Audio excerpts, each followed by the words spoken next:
This is a non-monetized recording of As I Please, number 5, by George Orwell, January 7th, 1944.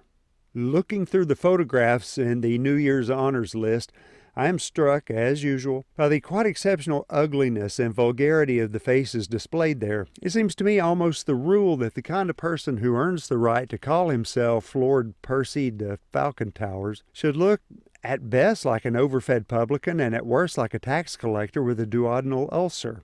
But our country is not alone in this. Anyone who is a good hand with scissors and paste could compile an excellent book entitled Our Rulers, and consisting simply of published photographs of the great ones of the earth. The idea first occurred to me when I saw in Picture Post some still shots of Beaverbrook delivering a speech and looking more like a monkey on a stick than you would think possible for anyone who was not doing it on purpose. When you had got together your collection of Führers, actual and would-be, you would notice that several qualities recur throughout that list. To begin with, they are all old. In spite of the lip service that is paid everywhere to youth, there is no such thing as a person in a truly commanding position who is less than 50 years old. Secondly, they are nearly all undersized. A dictator taller than 5'6" is a very great rarity. And thirdly, there is almost general and sometimes quite fantastic ugliness. The collection would contain photographs of Stryker bursting a blood vessel, Japanese warlords impersonating baboons, Mussolini with a scrubby dewlap, the chinless de Gaulle, the stumpy short-armed Churchill, Gandhi with his long sly nose and huge bat's ears, Tojo displaying 32 teeth with gold in every one of them. And opposite to each, to make a contrast, there would be a photograph of an ordinary human being from the countryside who was concerned about it. Opposite Hitler, a young sailor from a German submarine. Opposite Tojo, a Japanese peasant of the old type. So on. But to come back to the honors list. When you remember that nearly the whole of the rest of the world has dropped it, it does seem strange to see this flummery still continuing in England, a country in which the very notion of aristocracy perished hundreds of years ago.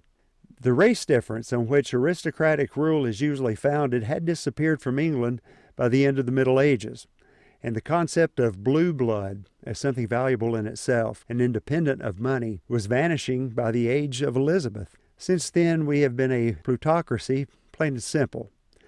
Yet we still make spasmodic efforts to dress ourselves in the colors of medieval feudalism. Think of the herald's office solemnly faking pedigrees and inventing coats of arms with mermaids and unicorns, non-regardant and whatnot, for company directors in bowler hats and striped trousers. What I like best is the careful grading by which the honors are always dished out in direct proportion to the amount of mischief done. Baronies for big business, baronetcies for fashionable surgeons, knighthoods for tame professors. But do these people imagine that by calling themselves lords, knights, and so forth, they somehow come to have something in common with the medieval aristocracy? Does Sir Walter Citron, say, feel himself to be rather the same kind of person as Childe Roland? Childe Citron to the Dark Tower came. Or is Lord Neufeld under the impression that we shall mistake him for a crusader in chain armor? However, this honors list business has one severely practical aspect, and that is that a title is a first-class alias. Mr. X can practically cancel his past by turning himself into Lord Y. Some of the ministerial appointments that have been made during this war would hardly have been possible without some such disguise. As Tom Paine put it, quote, "These people change their names so often that it's hard to know them as it is to know thieves," unquote. I write this to the tune of an electric drill. They are drilling holes in the wall of a surface shelter, removing bricks at regular intervals. Why? Because the shelter is in danger of falling down and is necessary to give it a cement facing.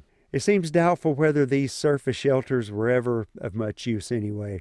They would give protection against splinters and blast, but not more than the walls of an ordinary house, and the only time I saw a bomb drop anywhere near one, it sliced it off the ground as neatly as if it had been done with a knife. The real point is that at the time when the shelters were built, it was known that they would fall down in a year or two. Innumerable people pointed this out, but nothing happened. The slovenly building continued, and somebody scooped the contract. Sure enough, a year or two later, the profits were justified. The mortar began to fall out of the walls, and it became necessary to case the shelters in cement. Once again, somebody, perhaps it was the same somebody, scooped up the contract. I do not know whether in any part of the country these shelters are actually used in air raids.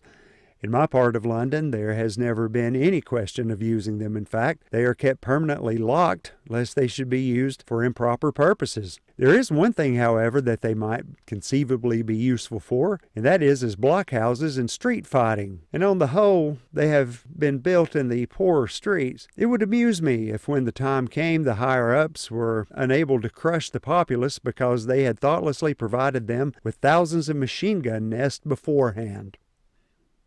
The end. Thank you for listening. I'm Everson Harper.